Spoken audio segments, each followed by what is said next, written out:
जोहार जय मूल्यवासी में संकेत और आप देख रहे हैं एमएन टीवी। देश में बहुत बड़ी बड़ी घटनाएं इस वक्त घटित हो चुकी है। एक तरफ राहुल गांधी जो सांसद है, उनकी सांसदी चली गई है, उन पर एक केस लगा है। इसको लेकर कांग्रेस आक्रामक हो गई है, कांग्रेस रास्ते पर उतर आई है, आंदोलन कर रही है। उसी मुद्दे को बीजेपी अब भुना रही है। बीजेपी का कहना है कि राहुल गांधी ने संपूर्ण ओबीसी समाज का अपमान किया है, अवमान किया है। दूसरी तरफ सोशल जस्टिस के नाम पर कई सारे विपक्षी दल और सामाजिक संगठनों की एक मीटिंग कल 3 अप्रैल को दिल्ली में हुई थी। इसके अलावा ईवीएम का मुद्दा, शरद पवार इनकी 13 विपक्षी दलों को लेकर उन्होंने एक दिल्ली में मीटिंग की। वामन मेश्राम जो कि भारत मुक्ति मोर्चा के राष्ट्रीय अध्यक्ष है, उनके नेतृत्व में ईवीएम भंडाफोड़ परिवर्तन यात्रा, देशव्यापी परिवर्तन यात्रा, जिसका दूसरा भाग, दूसरी परिवर्तन यात्रा उन्होंने शुरू कर दी है। वो अभी फिलहाल उत्तर प्रदेश के 75 जिलों में चल रही है। चौधरी विकास पटेल इनके नेतृत्व में महाराष्ट्र में पिछले 2.5 महीने से, लगभग 2.5 महीने से एक यात्रा चल रही है। यात्रा ओबीसी की जाति निहाय जनगणना करने के लिए है।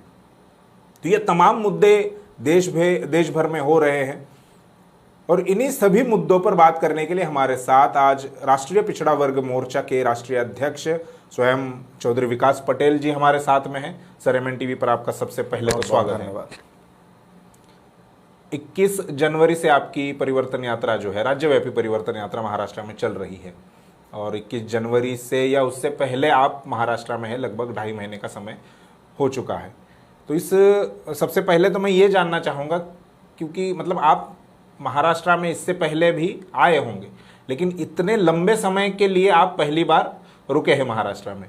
तो होता है ये कि हम जब दूसरे राज्य में जाते हैं तब वहाँ हमें मतलब कई प्रकार की दिक्कतों का भी सामना करना पड़ता है और कई नई चीज़ें भी होती है ना। भाषा को लेकर दिक्कत होती है या रहन सहन कैसा है, खान पान कैसा है। तो महाराष्ट्र में अब तक 2.5 महीने का अनुभव कैसा रहा? नहीं, बहुत अच्छा अनुभव रहा। विदर्भा में पूरा मतलब ये बोलने के लिए नहीं, मतलब सही में बताइए। विदर्भा में हम लोगों ने पूरा यात्रा किया, उसके बाद हम लोग मराठवाड़ा में यात्रा किया, पश्चिम महाराष्ट्र में हमारी यात्रा चल रही है। तो इतने में अभी जो हमारा अनुभव रहा वो बहुत अच्छा अनुभव रहा। जहाँ तक भाषा के लिहाज से है तो कोई ज़्यादा परेशानी नहीं है, क्योंकि जो मराठी भाषा है वो लगभग हिंदी भाषा जैसी ही है। हाँ, मतलब पढ़ने में तो कोई दिक्कत नहीं है। पढ़ने में लिपि तो एक ही है। कुछ शब्द ऐसे हैं कि जो अलग हैं, मगर वो भी जो हम लोगों के यहाँ गांव देहात की देसी भाषा है, तो बहुत सारे शब्द ऐसे हैं जो गांव देहात की देसी भाषा से मिलते हैं। तो मैं गांव देहात का आदमी हूँ, बचपन से गांव देहात में रहा हूँ, तो बहुत सारी जानकारी मुझे भाषा के लेवल पर भी है और हिंदी यहाँ के लोगों को समझ में आती है। मतलब गांव देहात में भी लोगों को हिंदी समझ में आती है, तो इसलिए मुझे कोई दिक्कत नहीं होती है। और जो हमारे वक्ता हैं उनको लगता है कि इनको मराठी नहीं समझ में आती होगी, तो अक्सर वो कोशिश करते हैं कि वो हिंदी में ट्रांसलेट करके हिंदी में बोले हो। तो मैं उनको बोलता हूँ आप मराठी ही बोलो, आपकी मराठी सुनते सुनते हम भी मराठी सीख जाएंगे। अगर आप हिंदी में बोलोगे तो हमको सीखने का मौका नहीं मिलेगा। तो उनको भी हम ये कहते हैं कि आप मराठी में ही बोलो। तो अभी तो इतने दिन में एक प्रोग्रेस ये हुआ कि लगभग मराठी मुझे समझ में आने लगी है। तो ऐसे कौन से शब्द है जो पहले मतलब आपने नहीं सुने थे? अब आपने कहा कि मराठी के शब्द जो है वो आपके देहात में जो हिंदी बोली जाती है, जो भाषा बोली जाती है, लगभग वो एक जैसे है। तो कौन से ऐसे मराठी के नए शब्द जो बिल्कुल भी आपको पता नहीं थे और यहाँ आने के बाद आपको पता चले? अब जैसे यहाँ जानकारी को माहिती कहते हैं। हाँ हाँ। तो ऐसे ऐसे बहुत सारे शब्द हैं जिसके बारे में सुनते सुनते जानकारी हो गई, तो वो जानकारी बढ़ रही है धीरे धीरे। बिल्कुल। जैसे हम लोग लेने के लिए कुछ कहते हैं तो इसको लीजिए, या देहात में हम लोग कहते हैं ल्या, यहाँ कहते हैं घ्या। तो ऐसी बहुत सारी चीजें हैं जो सुनते सुनते लोगों को, जो कि डेली सुनना है, तो डेली सुनने से ये जानकारी बढ़ रही है। और महाराष्ट्र से निकलते निकलते मुझे उम्मीद है कि जानकारी पूरी हो जाएगी। खान पान के लिहाज से कोई ज़्यादा डिफरेंस नहीं है, बस एक है कि यहाँ अभी भी बाजरे की रोटी मिल जाती है आसानी से, उत्तर प्रदेश में नहीं मिलती है। अच्छा, वहाँ गेहूँ ज्वार भी अभी ना के बराबर है, ज्वार भी नहीं मिलता है, गेहूँ ही मिलता है आमतौर। तो ये थोड़ा खाने की दृष्टि से भी थोड़ा ये है, बाकी तो एक जैसा ही, कोई ज़्यादा अंतर नहीं है उसमें। जी बिल्कुल। आपने परिवर्तन यात्रा का जिक्र किया चौधरी साहब, 2.5 महीना कोई मतलब बहुत कम समय नहीं है, लंबा समय है। और आपने जैसे भाषा हो या खान पान के लिहाज से जो बातें बताई है, तो परिवर्तन यात्रा को लेकर कैसा रिस्पांस है लोगों का? लोग क्या सोचते हैं, किस प्रकार की प्रतिक्रिया आती है आपके यात्रा में? जिन मुद्दों को लेकर हम लोग यात्रा कर रहे हैं, इन मुद्दों पर कोई पार्टी बहुत मुखर होकर के नहीं बोल रही है। जैसे कि जो सबसे बड़ा इशू है जाति जनगणना का इशू, तो इसको लेकर एक तो इसको प्रमुख इशू बनाकर हम लोग यात्रा चला रहे हैं।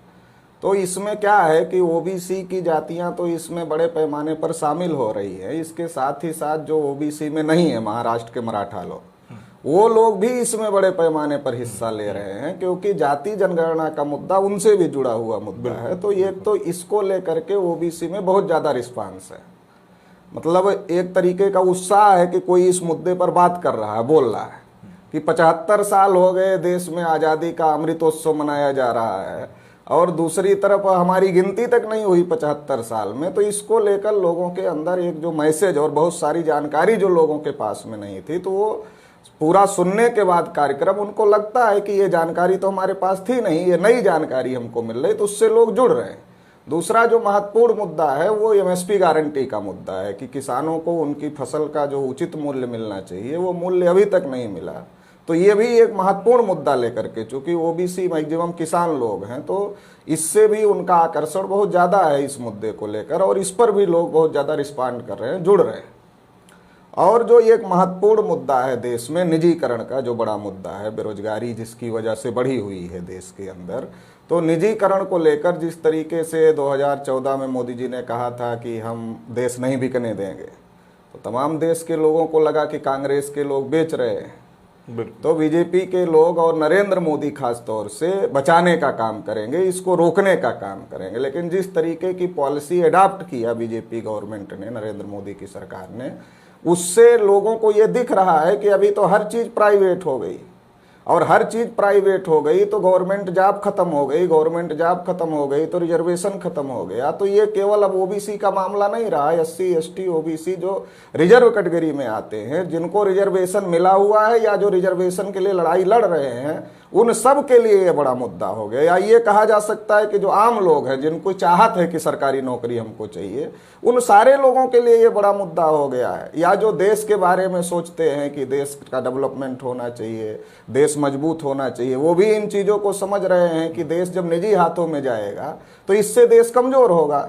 तो ये निजीकरण का एक बहुत बड़ा मुद्दा है। तो इसमें हम लोग ये मुद्दा लेकर चल रहे हैं कि निजी क्षेत्र में भी रिजर्वेशन होना चाहिए। एक बात ये, क्योंकि अगर पूंजीपतियों को गवर्नमेंट का पैसा लेने में कोई समस्या नहीं है अपने डेवलपमेंट के लिए, तो गवर्नमेंट की स्कीम लागू करने में क्या समस्या है?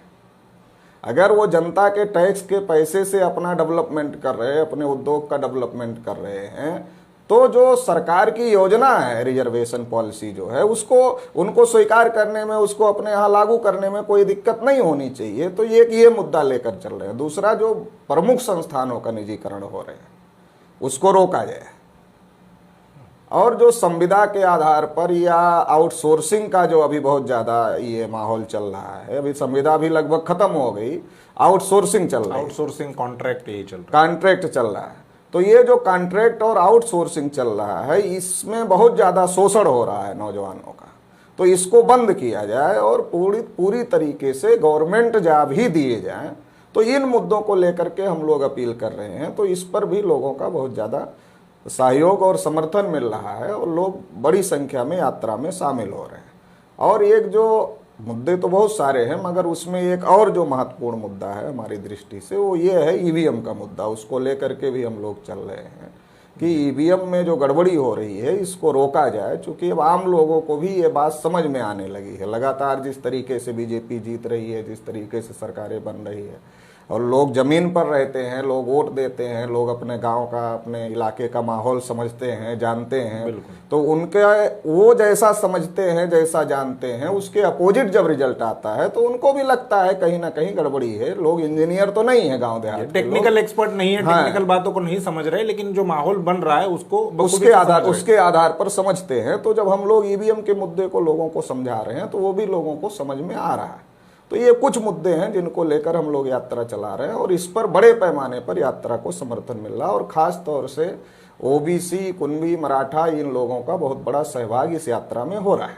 अभी कहाँ तक आई है आपकी यात्रा? अभी हमारा पूना में चल रहा है। ओके, और उसके बाद और कितने जिले और कितना समय लगेगा उसको? अभी लगभग मई फर्स्ट वीक तक ये यात्रा चलेगी। ओके, अभी मतलब विदर्भ हो गया, मराठवाड़ा हो गया और पश्चिम महाराष्ट्र हो गया। पश्चिम महाराष्ट्र हो गया। हाँ। अभी कोंकण बाकी है। हाँ। और ये खानदेश जो एरिया है, नासिक वगैरह, वहाँ हाँ, ये सारा बाकी है। ओके, तो ये मई के पहले हफ्ते तक ये समाप्त हो जाए। ठीक है। आपने रिजर्वेशन इन प्राइवेट सेक्टर, इसका जिक्र किया, वो भी एक मुद्दा आपके इसमें है। तो क्या मतलब आपकी डिमांड सरकार से है कि सरकार पूंजीपतियों को कहे कि ये लागू करे, या आप सीधे पूंजीपतियों के पास में ये मतलब मैसेज दे रहे हैं कि आप ये सरकारी पॉलिसी जो है उसको लागू करिए? नहीं, हम सरकार से ये कह रहे हैं, अगर सरकार पॉलिसी बना दे, पूंजीपतियों की दया पर इसको छोड़ने का कोई मतलब नहीं है ना। पैसा जो जनता के टैक्स का है वो सरकार दे रही है पूंजीपतियों को। अगर सरकार जनता के टैक्स का पैसा पूंजीपतियों को दे रही है विकास के नाम पर, तो जो सरकारी योजना है उसके लिए भी सरकार कानून बनाए कि जो लोग, जो पूंजीपति गवर्नमेंट का पैसा लेकर कंपनी लगाएंगे, कम से कम उन पूंजीपतियों को रिजर्वेशन पॉलिसी अडॉप्ट करना पड़ेगा, तभी उनको गवर्नमेंट से लोन या मदद मिलेगी, नहीं तो नहीं मिलेगी। लेकिन एक तरफ आप कह रहे हैं कि कांग्रेस की सरकार हो या बीजेपी की सरकार हो, इन दोनों ने मिलकर निजीकरण किया, यानी जो रिजर्वेशन है, निजीकरण का डायरेक्ट इम्पैक्ट रिजर्वेशन पर होता है, तो निजीकरण से उन्होंने रिजर्वेशन समाप्त किया। वही सरकार पूंजीपतियों को ये क्यों कहेगी, या किस आधार पर कहेगी कि आप जो है इनको प्राइवेट सेक्टर में रिजर्वेशन लागू कर दो? क्योंकि वो रिजर्वेशन खत्म करने के लिए निजीकरण किया है। सरकार को सरकार चलाने के लिए वोट चाहिए, सरकार बनाने के लिए वोट चाहिए, और उसमें 52% वोट जो है, 52% जो वोट है वो ओबीसी के लोगों का है। और जो रिजर्वेशन का मुद्दा है ये SC ST OBC सब का मुद्दा है। तो ये तो लगभग 85 से 90% लोगों का मुद्दा है।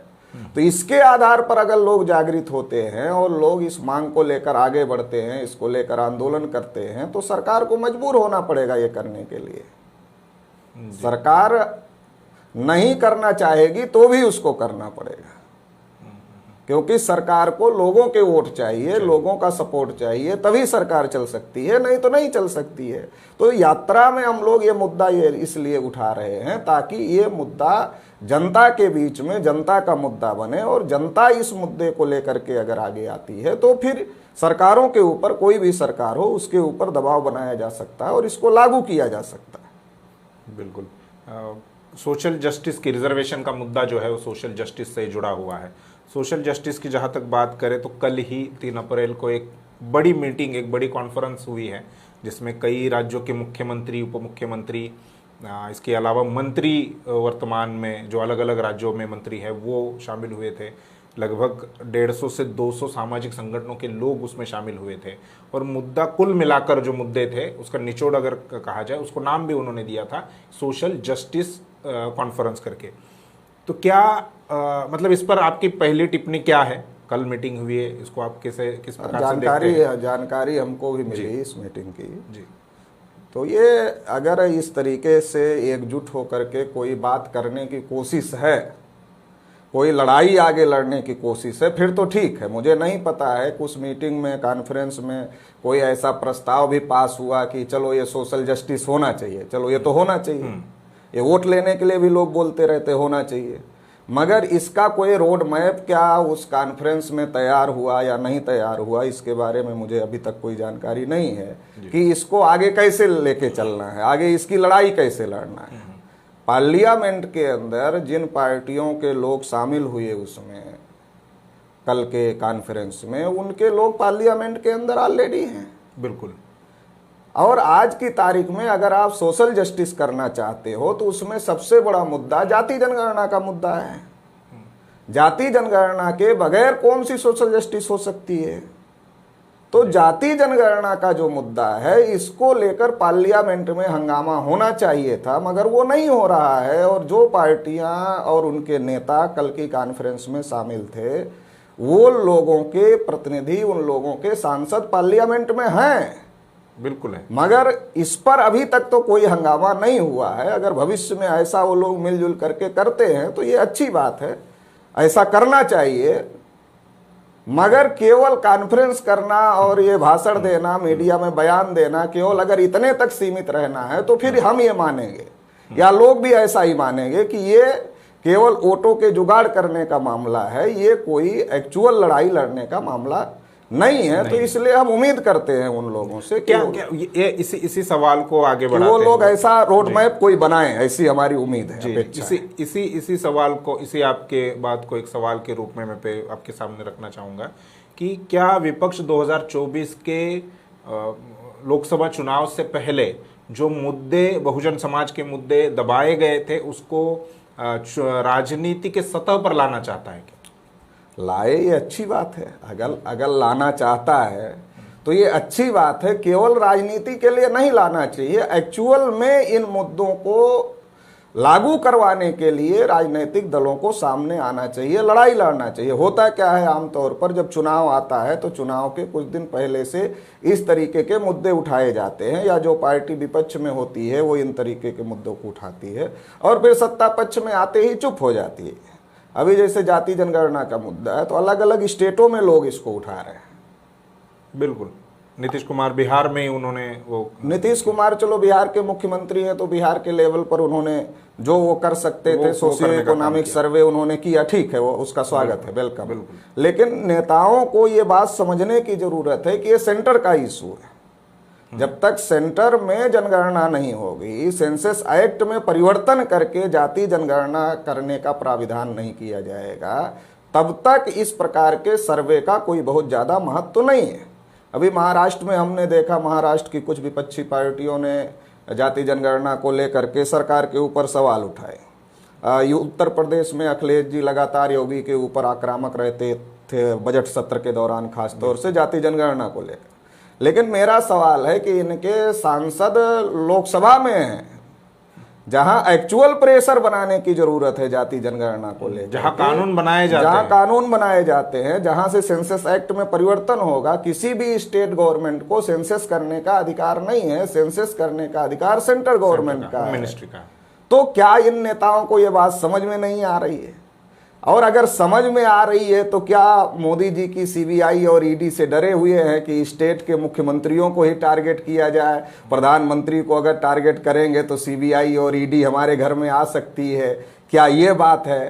तो इस बात को समझने की जरूरत है कि पूरा विपक्ष इकट्ठा होकर के अगर इस बात को लेकर के हंगामा करे, संसद के अंदर हंगामा करे और सड़क के ऊपर भी हंगामा करने का अगर प्लान बनाए, तो बीजेपी जो तथाकथित हिंदुत्व के नाम पर ओबीसी के लोगों का ध्रुवीकरण कर रही है, अगर राजनीतिक परिप्रेक्ष्य में इसको देखा जाए, जैसा आपने कहा कि 2024 के इलेक्शन के पहले अगर इसको मुद्दा बनाना चाहते हैं, अच्छी बात है, इससे समर्थन मिलेगा।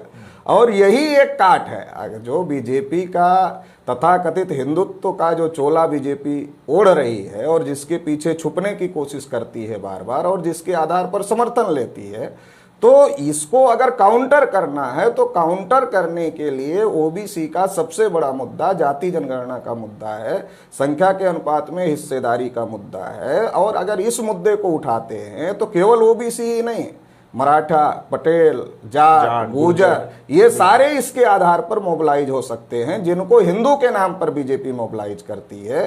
तो अगर इस मुद्दे को उठाया जाए नेशनल लेवल पर तो इसका बड़ा परिणाम 2024 के इलेक्शन में दिखाई दे सकता है। और बीजेपी की जो पॉलिसी है हिंदुत्व के नाम पर ओबीसी का ध्रुवीकरण करने की, उसको काउंटर किया जा सकता है।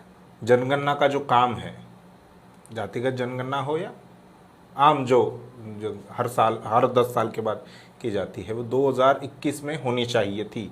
2011 में हुई, 2021 में होनी चाहिए थी, जिसकी तैयारी 2020 से शुरू होने चाहिए थी, लेकिन कोरोना महामारी की वजह से वो काम नहीं हो पाया। 2022 से आज 2023 चल रहा है। 2023 में अगर जनगणना सरकार को करनी थी तो 2022 से तैयारी शुरू कर देनी चाहिए थी उन्होंने, लेकिन उन्होंने वैसा नहीं किया। इसका मतलब है कि 2023 में भी जनगणना होने वाली नहीं है।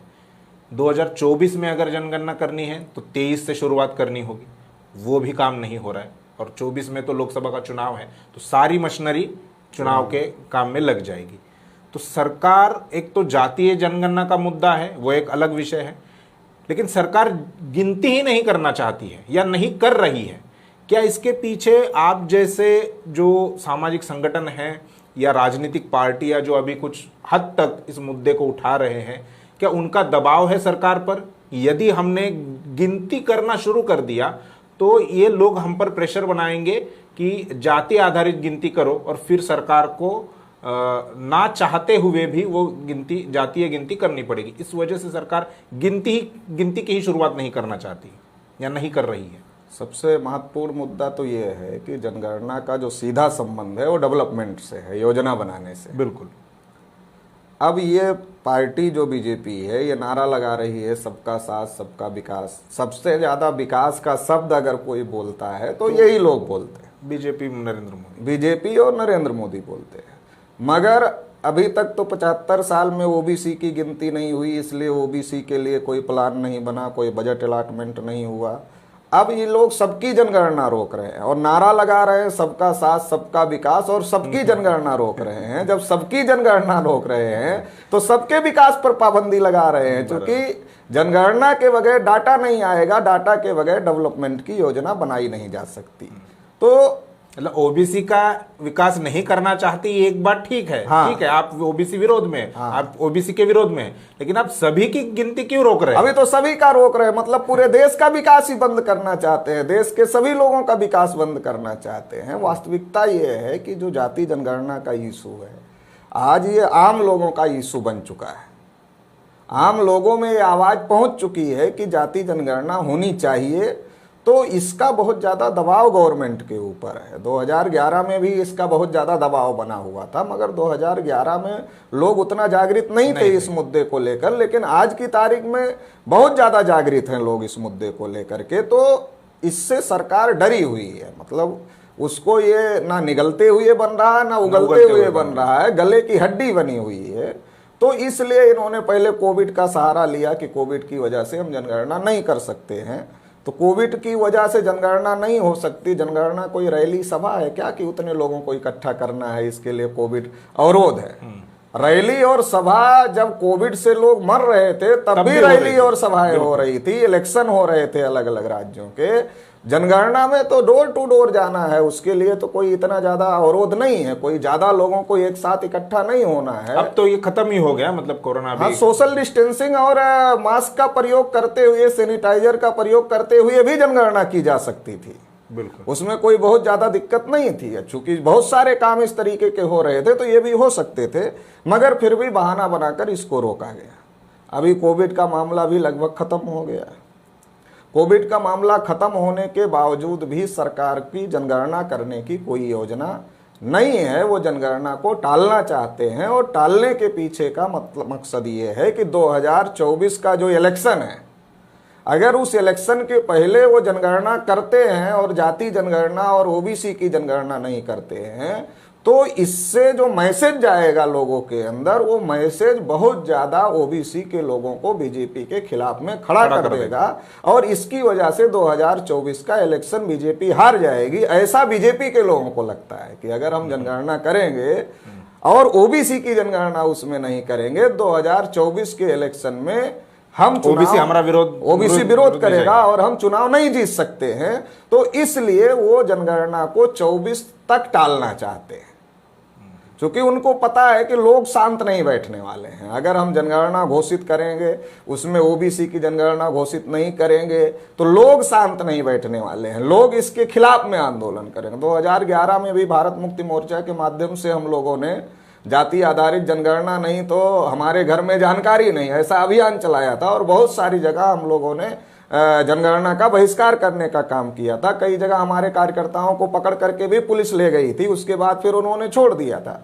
तो उस समय तो कम जागृति थी, हमारा संगठन भी उतना मजबूत नहीं था। आज की तारीख में तो हमारा संगठन भी बहुत ज्यादा मजबूत हो गया है और दूसरे तमाम लोगों के अंदर ये चेतना और जागृति आ गई, जाति जनगणना होनी चाहिए। तमाम सामाजिक संगठन इसको लेकर के बोलते रहते हैं, पॉलिटिकल संगठन भी इसका विरोध नहीं कर सकते हैं, वो भी इसके सपोर्ट में है। वो कम बोल रहे हो, ज्यादा बोल रहे हो, लेकिन वो इसका विरोध नहीं कर सकते हैं। इवन बीजेपी के लोग इसका विरोध करने की स्थिति में नहीं है। बीजेपी के नेताओं को भी जब पूछा जाता है तो कहते हैं कि नहीं नहीं, हम चाहते हैं जनगणना होनी चाहिए। महाराष्ट्र के उप मुख्यमंत्री ने भी कहा कि हम इसके कोई विरोध में नहीं है, नीतीश जी कर रहे हैं, हम एक कमेटी बनाएंगे, बिहार भेजेंगे, जांच करेंगे, उसमें क्या कमियां खामियां, क्या सही है, उसका क्या अनुभव है, उसके आधार पर हम प्लान बनाएंगे। तो कुल मिला करके ये जो कहना है, ये क्या कहना है, इसका मतलब क्या है? पहले नीतीश जी जनगणना करेंगे, फिर हम कमेटी भेजेंगे, फिर वो रिपोर्ट देगी, फिर उसके अनुभव के आधार पर हम तब तक 24 का इलेक्शन निकल जाएगा। तो कुल मिलाकर के आरएसएस बीजेपी का ये जो कार्यक्रम है, ये 24 का इलेक्शन के बाद में कोई फैसला करने का मामला है। 24 का इलेक्शन उनको जीतना है तो वो जनगणना जैसे मुद्दे को छेड़ना नहीं चाहते, जिससे जो उनका सबसे मजबूत जो वोटर है ओबीसी, वो उनसे छिटक जाए, ये वो नहीं चाहते और इसके लिए वो नहीं करना चाहते। हम लोग तो लगातार जाति जनगणना को लेकर के दबाव बना रहे हैं, लगातार आंदोलन कर रहे हैं, लगातार यात्राएं चल रही, लगातार जन जागरण का अभियान चला रहे हैं। तो उनको पता है कि अंदर अंदर ये सारा मामला बहुत ज़्यादा बड़ा हो गया है, तो इसलिए वो इस मुद्दे को छेड़ना नहीं चाहते हैं 24 के इलेक्शन के पहले। जितने समय अभी हमने बात की है, 20-25 मिनट का समय हुआ होगा, उसमें आपने एक ही बात कही है कि बीजेपी जो है वो ओबीसी विरोधी है।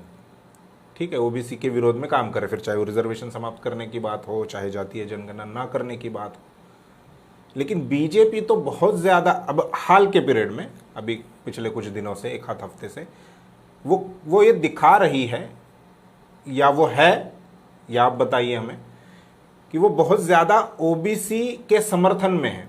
मुद्दा राहुल गांधी की मैं बात कर रहा हूँ। राहुल गांधी ने एक बयान दिया था 2-4 साल पहले कि सभी मोदी जो है, उसमें उन्होंने नीरव मोदी, ललित मोदी, इनका जिक्र किया और ये उन्होंने कहा कि ये चोर है और जो प्रधानमंत्री मोदी है वो उनका साथ सहयोग कर रहे हैं या उनको समर्थन दे रहे हैं, जो भी है बचा रहे हैं। तो इसको लेकर राहुल गांधी की सांसदी चली गई, बर्खास्त हो गई। कांग्रेस आक्रामक है, आंदोलन कर रही है। बीजेपी ने एक अलग सुर अपनाया है, वो कह रहे हैं कि राहुल गांधी ने समूचे ओबीसी समाज का अपमान किया है। तो वो तो ओबीसी के लिए अपना प्रेम जाहिर कर रहे हैं और आप कह रहे हैं कि वो ओबीसी विरोधी है। कोई भी आदमी इस बात को सुनकर हंसेगा जो थोड़ा जानकारी रखता हो। जो जानकारी नहीं रखता है उसको तो कुछ भी बताया जा सकता है। भारत की एक बहुत बड़ी समस्या है कि भारत की जो बहुत बड़ी आबादी है उस तक सही जानकारी पहुंचने ही नहीं दिया जाता है। जो जानकारी पहुंचाने का स्रोत है उस पर कुछ लोगों ने ही नियंत्रण रखा हुआ है और उसकी वजह से सही जानकारी नहीं पहुंचती। और ओबीसी के संदर्भ में तो बिल्कुल भी सही जानकारी नहीं पहुंचती है। अब इस पर किसको हंसी नहीं आएगी कि जिन लोगों ने देश का पैसा लेकर जो लोग विदेश गए, जिनके ऊपर आरोप है, चाहे वो ललित मोदी हो, चाहे वो नीरव मोदी हो, चाहे मेहुल चोकसी हो, या और भी A to Z जो गए, उसमें क्या एक भी ओबीसी है? क्या एक की भी जाति ओबीसी में आती है? तो उसमें एक की भी जाति ओबीसी में नहीं आती है और उनके ऊपर आरोप है कि वो पैसा लेकर के विदेश में गए। अब वो पैसा लेकर विदेश में जाकर के रहने लगे, उनको भारत सरकार की ये भी स्थिति नहीं है को उनको बुला ले देश के अंदर। ऐसी भी भारत सरकार इस स्थिति में नहीं है। इसको लेकर राहुल गांधी ने बयान दिया और उसको मोदी से जोड़ा और फिर उन्होंने ये कहा कि ये मतलब चोरों का साथ दे रहे हैं, ऐसा उनका कहना है जी। तो ये जो बयान है, अब इसमें ओबीसी कहाँ है? ये सरकार का, और जो लोग पैसा लेकर विदेश भाग गए जिनके ऊपर आरोप है, तो सरकार के ऊपर ये आरोप है कि आप उनको बचाने का काम कर रहे हैं। अब इसके बीच में ओबीसी कहाँ है? ओबीसी का कोई मैटर ही नहीं है। राहुल ने ओबीसी शब्द भी नहीं कहा। राहुल ने मोदी शब्द कहा और मोदी टाइटल कई जाति के लोग लगाते हैं। इवन नरेंद्र मोदी की जाति भी पहले ओबीसी में नहीं थी, वो बाद में उन्होंने अपनी जाति को शामिल किया जब मुख्यमंत्री गुजरात के थे। तो इसमें ओबीसी का कोई रेफरेंस ही नहीं ना, कोई बात किसी संदर्भ में बोली जाती है। जो राहुल गांधी बोल रहे थे, वो जो लोग देश का पैसा विदेश में लेकर गए उनको बचाने की मोदी उनको बचा रहे हैं, इस रेफरेंस में राहुल गांधी बोल रहे थे और उसमें ओबीसी का कोई संदर्भ ही नहीं है। और जो लोग गए उनकी जाति ओबीसी में आज भी नहीं आती है। तो ये बीजेपी के लोग जब जब इन पर संकट आता है तो ये ओबीसी के पीछे छुपने का काम करते हैं। 14 में नरेंद्र मोदी जी ने भाषण किया कि मैं पिछड़ी जाति का हूं इसलिए मेरा अपमान होता है, तो मतलब ओबीसी को आगे किया।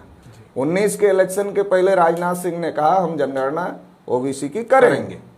तो बार बार ओबीसी का सपोर्ट लेने की कोशिश आरएसएस बीजेपी के द्वारा की जाती है, मगर आरएसएस बीजेपी के लोग ओबीसी को लेकर ईमानदार नहीं है।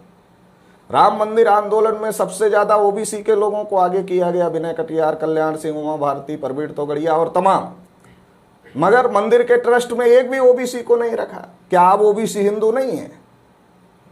मंदिर की लड़ाई लड़ने के लिए ओबीसी हिंदू था, तो क्या ट्रस्ट में रहने के लिए ओबीसी हिंदू नहीं है?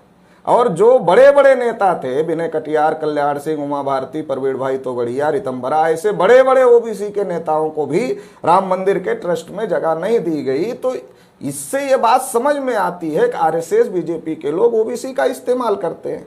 या जब से मोदी जी देश के प्रधानमंत्री बने हो तो खुद अपने को ओबीसी कहते हैं, पिछड़ी जाति का कहते हैं। तो उन्होंने ये कौन सा ऐसा काम किया जो ओबीसी के फायदे में किया? 314 ओबीसी बच्चों को जो यूपीएससी की परीक्षा पास किए थे उनकी नियुक्ति रोका, ओबीसी के बच्चों की स्कॉलरशिप बंद किया, ओबीसी को बजट में कोई प्राविधान नहीं किया, जाति जनगणना ओबीसी की जनगणना नहीं करेंगे इसके लिए सुप्रीम कोर्ट में एफिडेविट देने का काम किया। तो ये सारा काम ओबीसी के विरोध में करना और फिर ये कहना कि हम ओबीसी के सम्मान के लिए लड़ रहे हैं और राहुल गांधी ओबीसी का अपमान कर रहे हैं, ये जो कहना है ये ओबीसी को पॉलिटिकली इस्तेमाल करने का बयान है। ये ओबीसी को पॉलिटिकली इस्तेमाल करने की रणनीति है। ये ओबीसी के सम्मान और अपमान का मामला नहीं है। हमारा ऐसा मानना है कि जानवरों की गिनती होती है मगर ओबीसी की गिनती नहीं होती। यही ओबीसी का सबसे बड़ा अपमान है और ये अपमान आज की तारीख में आरएसएस बीजेपी के लोग कर रहे हैं, जिनकी सरकार है। जानवरों की कर रहे हैं, ओबीसी की नहीं कर रहे हैं। ये ओबीसी का सबसे बड़ा अपमान। आपने कल जब आपकी परिवर्तन यात्रा चल रही थी उसका एक कार्यक्रम हमने सुना, उसमें आपने कहा कि चोरों के साथ में ओबीसी को जोड़कर बीजेपी खुद ओबीसी का अपमान कर रही, उसको थोड़ा विस्तार से अगर बताएं। तो सही बात है ना, जिन लोगों के ऊपर देश का पैसा लूटकर विदेश में जाने का आरोप है उनके ऊपर कोई अटैक कर रहा है, उनके खिलाफ में कोई बोल रहा है और आपको ये कह रहा है, गवर्नमेंट को ये कह रहा है कि आप उनके सपोर्ट में खड़े हुए हो इसलिए वो भाग जाते। वो देश छोड़ के गए तो गवर्नमेंट के सपोर्ट के बगैर तो नहीं जा सकते। बिल्कुल, गवर्नमेंट ने सपोर्ट किया तभी वो देश छोड़ कर गए। तो किसी ने ये आरोप किया, मान लीजिए राहुल गांधी ने आरोप किया कि ये आप लोग इनको बचाने का काम कर रहे हो। अब आप ये कह रहे हो कि राहुल गांधी ने जो देश का पैसा लेकर विदेश भाग के गए उनके खिलाफ बोलना ये ओबीसी समाज का अपमान है। इसका मतलब जो लोग देश का पैसा चुरा कर गए, देश को छोड़कर गए, उन चोरों के साथ में आप पूरे ओबीसी समाज का नाम जोड़ने का काम आरएसएस बीजेपी के लोग कर रहे हैं। तो राहुल गांधी का बयान अपमानजनक है ओबीसी के लिए, या फिर ये जो देश का पैसा लूट कर गए और वो ओबीसी नहीं है मगर फिर भी उनके साथ पूरे ओबीसी समाज को आप क्लब कर रहे हो, तो ये तो ओबीसी का और भी ज्यादा बड़ा अपमान है। ये तो आरएसएस बीजेपी के लोग कर रहे हैं, जानवरों की गिनती कर रहे हैं, ओबीसी की नहीं कर रहे। इससे बड़ा अपमान क्या हो सकता है ओबीसी का? आरएसएस बीजेपी के लोग ओबीसी का अपमान कर रहे हैं मगर वो ओबीसी को पॉलिटिकली इस्तेमाल करना चाहते हैं और खुद को बचाने के लिए ओबीसी समाज के पीछे छुपना चाहते हैं। आपने इसी मुद्दे को लेकर जो ओबीसी की जाति की गिनती नहीं कर रहे हैं बीजेपी के लोग, और ये जो राहुल गांधी का जो मुद्दा अभी चल रहा है, इसको लेकर आपने चरणबद्ध आंदोलन की घोषणा भी की है। ज़रा उसके बारे में बताइए कि कौन कौन से चरण हैं, क्या आंदोलन होगा और इस आंदोलन से आप क्या साबित करना चाह रहे हैं? देखिए, अभी ये जो आरएसएस बीजेपी के द्वारा बार बार ओबीसी का इस्तेमाल किया जा रहा है, चाहे वो मंदिर आंदोलन के समय में किया गया हो, मंडल कमीशन में ओबीसी के साथ जो धोखेबाजी हुई, वो ओबीसी क्यों नहीं समझ पाया? क्योंकि मंदिर आंदोलन में आरएसएस बीजेपी के लोगों ने ओबीसी को उकसाकर शामिल करवाने का काम किया, ओबीसी का इस्तेमाल किया। 2014 में भावनात्मक अपील नरेंद्र मोदी जी के द्वारा की गई कि मैं पिछड़ी जाति का हूं इसलिए मेरा अपमान होता है, फिर ओबीसी का इस्तेमाल किया गया। भ्रष्टाचार विरोधी आंदोलन में जब जाति जनगणना का मामला चल रहा था, उस समय भी ओबीसी का इस्तेमाल किया गया। और अभी फिर जब बीजेपी बुरी तरीके से घिरी हुई है तमाम मुद्दों को लेकर के, उसमें एक अडानी का मुद्दा भी बड़ा मुद्दा है जिसको लेकर घिरी हुई है कि अडानी किस तरीके से फर्जी कंपनियां बनाते हैं और किस तरीके से वो ये सारा का घोटाला कर रहे हैं, तो उसको लेकर के भी विपक्ष उनको घेरने का काम कर रहा है। तो ऐसे में वो फिर ओबीसी का इस्तेमाल करने का काम आरएसएस बीजेपी के द्वारा किया जा रहा है। तो हम लोग ये प्लान बनाए हैं कि अब ओबीसी को इस्तेमाल नहीं होने दिया जाए। बहुत दिन से ओबीसी इस्तेमाल हो रहा है और ओबीसी का कोई कल्याण, कोई फायदा नहीं हो रहा है, और लगातार आरएसएस बीजेपी के लोग ओबीसी को इस्तेमाल करने का काम कर रहे हैं। तो हम लोग अब ओबीसी समाज को इस्तेमाल नहीं होने देंगे। तो इसके लिए एक तो ओबीसी समाज को जागृत कर रहे हैं, ओबीसी समाज को संगठित कर रहे हैं, और अभी ये जो आरएसएस बीजेपी के द्वारा प्रोपेगेंडा किया जा रहा है कि ये राहुल का बयान ओबीसी का अपमान है, तो ये गलत प्रोपेगेंडा है। अगर ये गलत प्रोपेगेंडा ओबीसी समाज में चला गया तो फिर ओबीसी का फिर एक बार इस्तेमाल हो जाएगा। तो इसलिए हम लोग ये अभियान पूरे देश भर में चला रहे हैं कि जानवरों की गिनती करना मगर ओबीसी की गिनती ना करना, यही ओबीसी का सबसे बड़ा अपमान है और ये आरएसएस बीजेपी कर रही है। इसलिए इसके खिलाफ में 4 चरण में हम लोगों ने आंदोलन घोषित किया। पहले चरण में 30 मार्च को हम लोगों ने 31 राज्यों के 563 जिला मुख्यालयों से महामहिम राष्ट्रपति महोदया को ज्ञापन भेजने का काम किया। अभी 5 अप्रैल को हम लोग 31 राज्यों के 563 जिला मुख्यालयों पर धरना प्रदर्शन करने का काम कल करें, और 17 अप्रैल को हम लोग रैली प्रदर्शन करेंगे देश भर में, और फिर 30 अप्रैल को हम लोगों ने भारत बंद का आह्वान किया हुआ है कि अब ओबीसी का कोई इस्तेमाल नहीं करेगा, बल्कि ओबीसी अपने हक अधिकार के लिए लड़ेगा। और हक अधिकार का सबसे बड़ा मुद्दा है कि जाति आधारित जनगणना होनी चाहिए और जिसकी जितनी संख्या है उसको सभी क्षेत्रों में उसका हिस्सा मिलना चाहिए। तो इन मुद्दों को लेकर हम लोगों ने ये 4 चरणों में आंदोलन घोषित किया हुआ है। जी बिल्कुल, धन्यवाद चौधरी साहब हमारे स्टूडियो में आने के लिए और हमें वक्त देने के लिए। बहुत महत्वपूर्ण और गंभीर मुद्दों पर आपने हमें जानकारी दी है, हमारे दर्शकों को जानकारी दी है। चौधरी विकास पटेल राष्ट्रीय पिछड़ा वर्ग मोर्चा के राष्ट्रीय अध्यक्ष थे, राष्ट्रीय अध्यक्ष हैं, और उन्होंने देश भर में चल रहे जो तमाम मुद्दे हैं, खास तौर पर जातीय गिनती का कितना महत्वपूर्ण मुद्दा है, ओबीसी के लिए ये क्यों ज़रूरी है, ये उन्होंने विस्तार से बताया। उसको लेकर चल रही राजनीति को भी उन्होंने आपके सामने खुला कर दिया है। तो इन सारे मुद्दों पर आपका क्या कहना है, ये हमें कमेंट बॉक्स में ज़रूर लिखकर बताइए। और ये वीडियो अगर आपको अच्छा लगा हो तो उसे लाइक कीजिए और इस जानकारी को ज़्यादा से ज़्यादा लोगों तक पहुँचाने के लिए इसे शेयर कीजिए। शुक्रिया।